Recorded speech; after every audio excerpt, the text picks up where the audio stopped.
Shalom, berjumpa kembali dalam ibadah kita, semua pengajaran firman kita sama-sama. Dan hari ini kita memperingati karya kematian Yesus, saudara. Nanti ibadah kita akan kita akhiri dengan perjamuan kudus bersama. Saya ingin bacakan ayat yang kemarin supaya saudara mengerti saat apa kita berada sekarang dan sebetulnya bagaimana sih sikap hati kita yang harus ada, atau apa yang sebetulnya Tuhan ingin lahirkan dalam hati kita. Saya akan bacakan kembali dari Yakobus pasal yang kedua, mulai dari ayat yang kelima. Dengarkanlah hai saudara-saudara yang kukasihi, bukankah Allah memilih orang-orang yang dianggap miskin oleh dunia ini untuk menjadi kaya dalam iman dan menjadi ahli waris kerajaan yang telah dijanjikannya kepada barang siapa yang mengasihi Dia? Alkitab berkata, bukankah Tuhan memilih orang-orang yang dianggap miskin oleh dunia untuk apa? Untuk dapat menjadi kaya dalam iman. Sekali lagi, kemiskinan yang mungkin saudara hadapi sekarang karena gangguan finansial, karena hal yang lainnya, karena virus yang kita alami sama-sama ini, beberapa orang sangat terganggu ekonominya. Beberapa orang tidak ada penghasilan sama sekali. Kemarin saya pergi ke satu apartemen yang biasa saya beli makanan. Saya kaget, saudara. Ternyata hampir rata-rata udah pada tutup semua. Jadi sebagian besar orang udah pulang karena nggak ada penghasilan. Ya, dan kami sempat beri makan orang-orang di jalanan. Kami bersyukur untuk kesempatan bisa berkarya. Tetap ya, teman-teman dengan luar biasa masih bisa memberi. Ada yang memberi styrofoam dalam jumlah yang besar, memberi kompor, memberi rice cooker untuk ada teman-teman yang kami kenal bisa memasak dan menyediakan nasi setiap harinya. Kita bersyukur di saat-saat seperti ini masih bisa menjadi berkat. Tapi yang saya dapati begini, beberapa orang itu betul-betul miskin hidupnya, betul-betul susah, ya. Dan yang repotnya sebagian besar di antaranya juga dari saudara-saudara seiman kita. Nah, kalau Anda nggak mengerti bahwa kesulitan itu Tuhan izinkan, saudara akan bingung dengan Tuhan.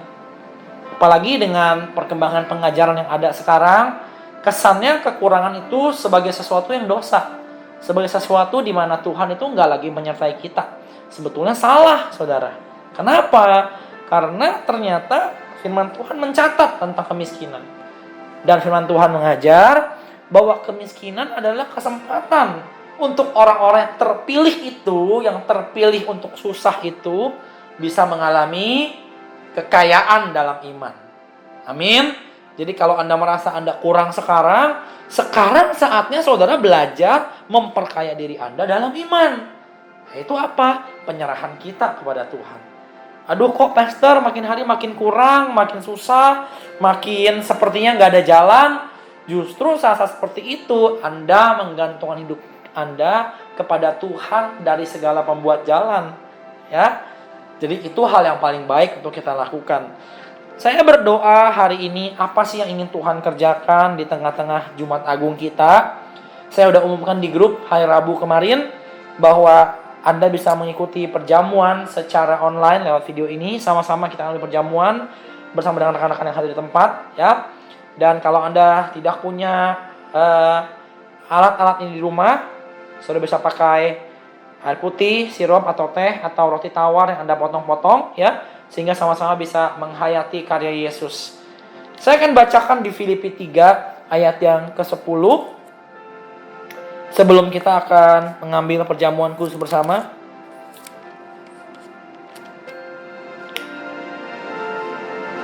Filipi 3 ayat yang ke-10, kita akan lihat apa yang Paulus ajarkan, Paulus tuliskan kepada jemaat di Filipi, apa yang sebetulnya dia kehendaki terjadi dalam hidupnya. Ingat, Paulus adalah guru pengajar utama kita dari Alkitab. Beliaulah yang dipakai Tuhan menulis, saudara, doktrin dan pengajaran paling banyak dibanding yang lain. Bahkan lebih banyak dibanding Yesus Kristus sendiri secara pengajaran. Jadi apa yang beliau sampaikan betul-betul harus kita perhatikan baik-baik, ya. Filipi 3 ayat yang ke-10, Saya akan bacakan buat Anda. Yang ku kehendaki ialah mengenal Dia. Dan perhatikan, ini ayat agak aneh sebetulnya. Dan apa? Kuasa kebangkitannya dan persekutuan dalam penderitaannya, di mana aku menjadi serupa dengan Dia dalam kematiannya, supaya akhirnya aku beroleh kebangkitan dari antara orang mati. Saya ingin Anda perhatikan urutannya. Yang ku kehendaki ialah mengenal Dia. Lihat kemudian apa? Kuasa kebangkitannya. Kemudian apa?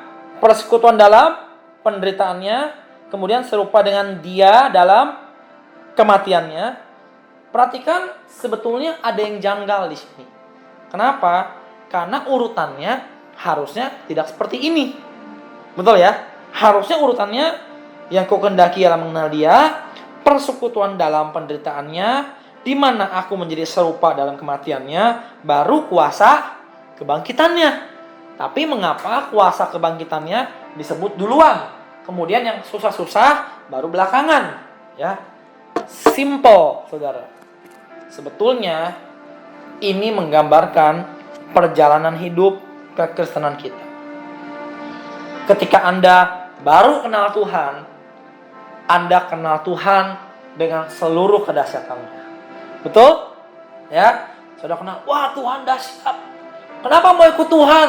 Karena Dia menyembuhkan saya. Ingat ya, Yesus menyembuhkan banyak orang. Yesus memberi makan banyak orang lewat 5 roti dan 2 ikan. Semua yang hadir itu melihat bagaimana dari makan siang seorang anak kecil yang hanya terdiri dari 5 roti dan 2 ikan bisa memberi makan satu kerumunan yang sebetulnya diperkirakan lebih dari 10.000 orang, saudara. Bayangkan. Dan serta-merta berbondong-bondong orang ikut Yesus. Yesus naik perahu ke seberang. Orang berbondong-bondong, Alkitab berkata di kitab Yohanes, ikut Yesus ke seberang. Ya kan? Tapi Tuhan tahu semua itu. Tuhan tahu orang senang melihat yang dahsyat-dahsyat. Oke, Anda yang nulis di Facebook, Anda yang nulis di Instagram, Anda yang foto di tempat-tempat yang mewah, Anda bilang Tuhan dahsyat, Tuhan baik. Saudara sedang merasakan kuasa kebangkitannya. Oh, saya disembuhkan. Oh, saya diberikan rezeki. Memang seringkali kita mulai perjalanan kita seperti itu. Tapi ternyata Paulus mengajar kekristenan itu tidak berhenti sampai di sana. Ya. Kenapa? Karena kita ini terpanggil untuk menjadi sama dengan Tuhan kita. Kita tidak terpanggil untuk sama dengan dunia. Dunia bilang retire young, retire rich. Ya. Kecil bahagia, muda foya-foya, tua kaya raya, mati masuk neraka, saudara. Nggak ada orang kecil bahagia, muda foya-foya, tua kaya raya, mati masuk surga. Nggak ada, mati masuk neraka. Dunia bilang seperti itu. Nah, kita ini, tolong diperhatikan, kita ini nggak sedang berlomba-lomba untuk menjadi sama seperti dunia. Enggak. Dunia maunya seperti itu. Kuasa kebangkitan tiap hari. Sampai mati kuasa kebangkitan terus. Tapi Paulus ajar kita luar biasa. Habis kuasa kebangkitan, apa? Kemudian apa? Nextnya apa? Persekutuan dalam penderitaannya. Lihat ya. Kemudian apa? Serupa dengan apa? Dia dalam kematiannya. Tuh. Ternyata gak pernah ada keserupaan dengan Kristus tanpa melewati penderitaan dan kematian. Gak pernah ada. Saya cek dalam semua versi asli, versi bahasa Inggris, semua sama. Urutannya seperti ini. Ini bukan salah terjemahan, tapi memang seperti ini. Awalnya kuasa kebangkitan. Pelan-pelan Tuhan mau kita serupa dengan dia, diajak, ayo nak, alami penderitaan sedikit-sedikit, ya. Orang Kristen paling pinter, kalau menderita diapain? Ditengking, betul gak? Dalam nama Yesus pergi, ya kan? Dari COVID, SARS, kemiskinan, semua kita usirin, saudara. Apa langsung pergi? Kenyataannya tidak demikian. Kenapa? Karena Tuhan memakai semua itu untuk mengajar kita bersekutu dalam penderitaan, supaya kita serupa dengan Yesus kita. Setelah kita melewati penderitaan yang Dia izinkan, ya, oke, pelan-pelan kita melangkah kepada apa? Kematian yang Dia izinkan. Oke, hidup itu sebetulnya gampang. Saya sering bilang sama istri saya, sebetulnya kita ini hidup nggak usah kebanyakan ngarang atau mereka-reka segala sesuatu. Gampang. Ilangin aja Ramonnya ini, atau Mary-nya ini, atau Glenn, atau Stella. Ilangin aja Bu Meme-nya ini. Makin hari Bu Meme-nya makin hilang, Ramonnya makin hilang. Yang biasa Ramon suka, pelan-pelan tambah lama tambah gak suka, tambah biasa, gak marah-marah kalau gak terjadi, ya kan? Yang biasanya maunya menang sendiri, sirikan, maunya menang terus, semua maunya serba untung, pelan-pelan mulai bisa memberi, lama-lama makin hilang. Pelan-pelan Anda sedang dibotol untuk mati sama dirimu sendiri. Ya, harusnya makin kamu dewasa di dalam Tuhan, kamu makin serupa Yesus, dan yang mirip sama diri kamu yang dulu makin berkurang. Ya, bayangkan kalau Glenn pribadi yang sama seperti Glenn yang dulu 30 tahun yang lalu. Bayangin. Ya, tentunya beliau nggak akan menjadi berkat, saudara. Orang-orang akan mentertawakan pelayanannya, akan mencemooh kependetaannya. Oke, bayangkan kalau Stella sama seperti Stella yang dulu, dia nggak akan pernah bisa menjadi istri yang baik, menjadi ibu yang baik. Semua kita bertumbuh dengan cara apa? Kehilangan diri kita dan Yesus yang bertambah besar. Oke. Yohanes Pembaptis mengatakan dengan baik sekali, ia harus makin bertambah dan aku harus makin berkurang. Oke? Makin hari diri Anda makin tidak mirip dengan diri Anda yang asli, tapi diri Anda makin mirip dengan Yesus, saudara. Itu yang terjadi dengan kekristenan kita. Jadi Paulus berkata dengan tepat sekali, yang kuhendaki mengenal dia, awalnya apa? Kuasa kebangkitannya, seluruh kedahsyatannya. Lama-lama apa? Persekutuan dengan penderitaannya. Lama-lama apa? Serupa dengan dia. Anda hanya akan menyerupai Kristus ketika Anda bersekutu dalam kematiannya, menjadi serupa satu dalam kematiannya. Dirimu sudah tidak ada lagi, Yesus yang ada. Mengapa orang Kristen sekarang tidak jadi berkat? Mengapa kekristenan dicemooh? Mengapa yang menyerang kekristenan justru datangnya dari Kristen sendiri, saudara? Kalau Anda lihat di Facebook, di Instagram, masing-masing saling menganiaya, masing-masing saling memberikan sinyal-sinyal keraguan akan ajaran-ajaran tertentu. Mengapa? Karena beberapa dari apa yang kita katakan sebagai orang Kristen tidak mewakili Kristus. Yang kita wakili hanya ego kita, hanya kepentingan kita, kemauan kita untuk menang sendiri. Karena itulah, saudara, kita dihina, kita dicemooh, kita diragukan oleh dunia. Dan bahkan kita diragukan, dihina, dicemooh oleh tubuh kita sendiri. Kenapa? Karena kita bersuara, tapi suaranya sangat mewakili kita, tidak mewakili Kristus. Kita tidak serupa dengan Kristus. Oke? Kalau Anda bermain dikasih, kalau Anda makin hari makin mengasihi, akhirnya berkata nggak pernah ada hukum yang menentang hal-hal itu. Anda nggak akan dimusuhi, Anda akan dicintai oleh banyak orang. Amin. Saya berdoa, saudara ngerti pesan ini. Ya. Kenapa Kristus mati untuk kita, saudara? Bukan cuma supaya kita mengalami kuasa kebangkitannya. Bukan cuma supaya kita mengalami kedahsyatannya. Bukan cuma supaya kita mengalami mujizatnya. Tapi supaya kita menjadi serupa dengan dia. Amin? Supaya kita menjadi serupa dengan dia. Supaya kita menjadi serupa dengan dia. Kalau rupa Kristus terbentuk dalam dirimu, keluargamu akan luar biasa. Bukan karena tiap hari mengalami kuasa kebangkitan, enggak. Tapi karena ada Kristus di dalamnya. Ada keserupaan dengan Kristus. Amin. Hari ini ada yang berkekurangan, ada yang menderita. Tidak apa-apa ya, bersyukur. Belajar bersyukur. Semua kita bosan, semua kita tidak enak, semua kita ketakutan akan sakit penyakit. Saya cerita dengan teman-teman tadi, loh, saya aja pendeta yang percaya kesembuhan ilahi, yang percaya sehat. Saya ini udah gak ketemu dokter udah puluhan tahun, saudara. Saya gak pernah sakit. Kecuali sakit gigi. Saya aja takut dan was-was. Bayangkan tiap pergi sama istri, hati-hati begini-begini. Buka pintu kita pakai sikut, pakai kaki. Betul gak? Kita pakai masker kemana-mana. Kita pun paranoid. Bukan saudara aja. Kenapa? Karena kita masih manusia. Ini semua keadaan adalah enak buat kita. Tapi lewat keadaan kayak gini, keserupaan Kristus ingin dibentuk dalam hidup kita. Amin.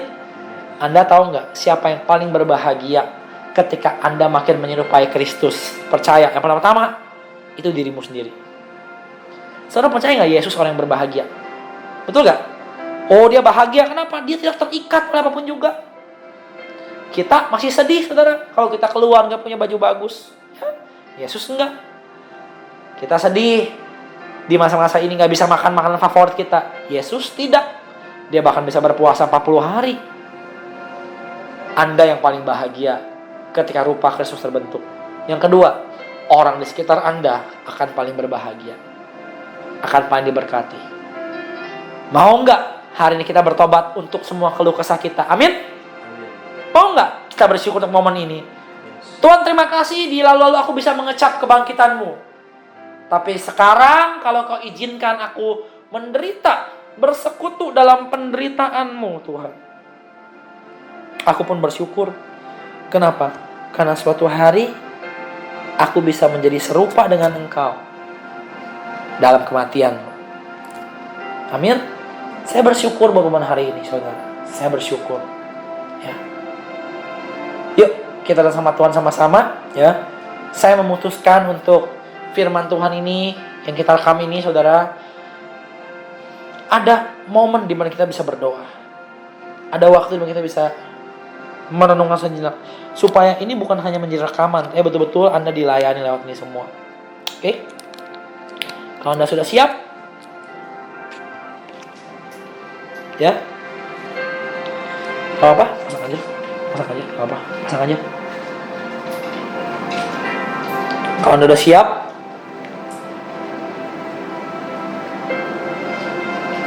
angkat roti di tangan kanan kita sama-sama. Saya datang sama dia. Terima kasih Tuhan. Terima kasih Tuhan. Yuk. Terima kasih Tuhan. Terima kasih Tuhan. Yuk semua kita datang sama Tuhan. Yesus, Tuhan Yesus. Yesus, Yesus. Yesus, Yesus, Yesus. Yesus. Ajar kami tetap setia mengiring Engkau, Tuhan. Ajar kami tetap setia, Tuhan. Yesus. Yesus, Yesus, Yesus. Terima kasih, Tuhan. Bapa, di dalam nama Yesus, kami angkat roti yang adalah tubuh-Mu, Tuhan, di tangan kanan kami, Tuhan. Hari ini, biarlah bukan hanya kuasa kebangkitan-Mu yang menyatu dengan kami, Tuhan. Tapi juga, Tuhan, persekutuan dengan penderitaan-Mu. Supaya suatu hari, kami betul-betul serupa dengan Engkau, Tuhan. Dalam kematian-Mu, Tuhan. Kami berdoa, Tuhan, umat-Mu menerima setiap proses perjalanan didikan dari Tuhan sendiri. Supaya kami bisa menjadi seperti apa yang Kau mau. Yaitu serupa dengan Engkau. Mari kita makan bersama-sama di dalam nama Yesus.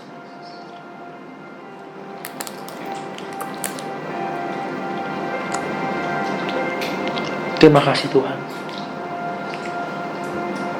Terima kasih Tuhan. Terima kasih Tuhan. Mari kita angkat anggur tangan kita sama-sama. Saya berdoa Anda menerima semua proses pembentukan Tuhan. Menyatu dengan Dia, saudara. Supaya hidupmu serupa dengan Tuhan. Terima kasih untuk darah-Mu, darah pengampun yang tercurah bagi kami Tuhan. Dengan ini, darah-Mu Tuhan kami peringati di Jumat yang agung ini Tuhan. Menyatu dengan kami. Supaya betul kehendak-Mu terjadi. Keserupaan dengan Kristus terjadi dalam hidup kami Tuhan. Di dalam nama Yesus.